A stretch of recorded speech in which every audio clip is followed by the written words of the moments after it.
Congress has started working on AI regulation. Marvel uses AI video in their new series, and an AI guy may become the most important man of the decade.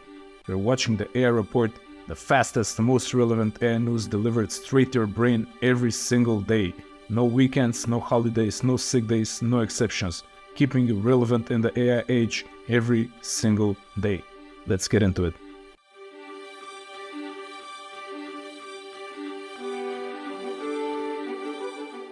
Senate Majority Leader Chuck Schumer unrolls first potential steps for AI regulation. He said we have no choice but to acknowledge that AI's changes are coming, and in many cases are already here. We ignore them at our own peril. Many want to ignore AI because it's so complex, but when it comes to AI, we cannot be ostriches sticking our heads in the sand. The question is, what role does Congress and the federal government have in this new revolution? No, ignoring this thing is a big no-no. Don't mention that word, Chuck. The Safe Innovation Framework, unveiled Wednesday, outlines 4 key areas for legislation governing AI: security, accountability, protecting our foundations, and explainability. The goal is to reduce or eliminate misinformation and bias and understand why AI produces certain results. All of these will be hard problems to solve for AI in the short term, so I guess this kind of regulation may slow down the general adoption levels of AI, at least, when it comes to public and legal use. I still think they should start doing at least something. This is still not regulation, but it's a starting point. Another thing Schumer said, by the time we act, AI will have evolved into something new. AI is evolving so quickly, but also has such complexity that a new approach is required. Yeah, I don't want to be in the shoes of Congress people right now. We need AI regulation yesterday. Even I, as a creator in the space, think that unhinged use of AI, even at this stage, can be pretty harmful. But it's so hard to regulate this thing properly in a way that doesn't stifle innovation too much and yet prevents all the bad guys and autocratic regimes from developing it faster and using it for a shady business. Yeah, it's a very tricky situation. The total sum of short bets on the US stock market is around $1.5 trillion, the highest since April last year. In case you're not familiar with the terminology, shorting simply means betting against. So, financial speculators believe that the US stock market is overvalued right now, and this sentiment is the strongest it has been in more than a year. Or simply put, there's a lot of people thinking we're in a bubble. One thing to note here. People who shorted the stock market so far lost a lot of money in the previous year. The AI boom increased the prices of many tech stocks, and I even think it revitalized the entire US or even the global economy, which was still kind of bleeding from the pandemic, the war in Ukraine, and the lack of enthusiasm about technology in general. Now the question on everyone's mind is, what will happen with AI in the future?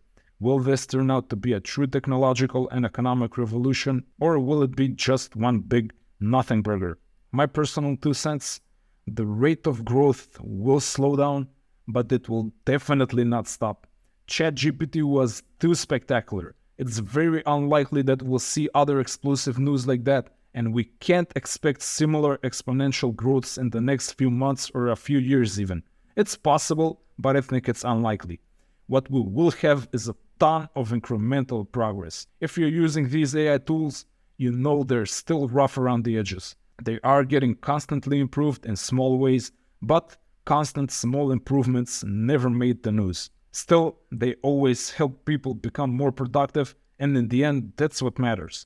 As the usefulness of AI compounds, more and more businesses will start to adopt it, which means more tools, more new companies and startups, more jobs, even new types of jobs. Sure, there will be layoffs, but maybe there will be even more new jobs. There will definitely be more abundance, and that will boost the economy in the end. And let's see the man who kickstarted this entire thing, AI golden boy Sam Altman. Looks like he's gonna be on the cover of Time magazine. A good photo. You can clearly see the hopeful optimism in his eyes, like he's seeing the best version of you that even you yourself don't know exists. He's also wearing the all-black outfit here, the signature uniform of revolutionary tech visionaries. This is a pretty nice high-level article about ChatGPT, AI, and Sam Altman here. It talks about Altman's way of kind of spearheading this whole AI revolution, how he's leading things. the way he is upfront about the possible dangers of AI, which compared to business magnates of the previous era who always wanted to downplay the risks, is a pretty good quality, and also about his plight for regulation. I've said this before and I'll say it again. I think Sam Altman is the right man for the job. If you have a few hours to kill, go watch the Lex Friedman interview with him. He's clearly a very smart, eloquent, attentive person, and I don't know, eventually you have to go with your gut feeling when evaluating people. And personally, I think Altman, while obviously has some self-interest in this whole game, also doesn't want to see the world burn and doesn't want to win at any cost, which would be pretty bad to have for a leader of this type. We will see if I'm right in the end, I guess. He's probably gonna make it Time Magazine's Person of the Year this year, and I even think he's gonna be the most important person of the upcoming decade. That's my bet.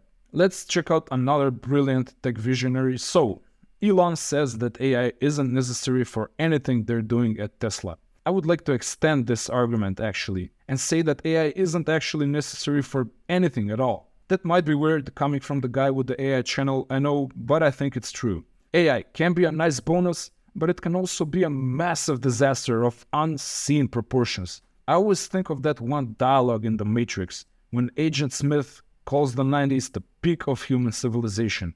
I would maybe say the early 2010s, but somewhere in that interval, we already had great technology, the internet was still pretty good, we could cure enough diseases, we could produce enough food and medicine, the music was pretty good, the movies were pretty good. All we had to do was figure out how to distribute all of these resources a little bit better, and humanity would have been in a pretty good shape. AI, well, it can still help with that, and it probably will, but you have to be very foolish to not see the potential downsides. The next version of Windows, probably called Windows 12, will allegedly be full of AI features. We already have some AI support for the camera and the microphone in Windows 11, but in the next version it will be much better. Also, Windows 12 should be able to make a lot better use of NPUs, or neural processing units, which are essentially processors that specialize in AI functionalities. AI will be included in search, analysis, identification, and other features. This should be fun. And finally, Marvel used AI to create the intro for Secret Invasion. The series is about shapeshifters that try to imitate humans, which is the exact phrase that you can use to describe AI, I guess. Let's take a look at this for a while.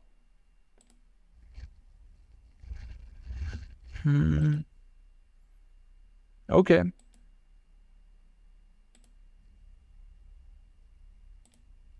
Yeah, okay. Looks pretty cool. I'm assuming there's still a lot of human touch here, and if nothing else, humans have to decide which piece of AI-generated art to use in the end. So I guess you can fear AI will kill creativity, or you can use it to improve your own creativity, and that's the way it is. That was the AI report for today. Like and subscribe if you want to remain relevant in the AI age, and I will see you tomorrow.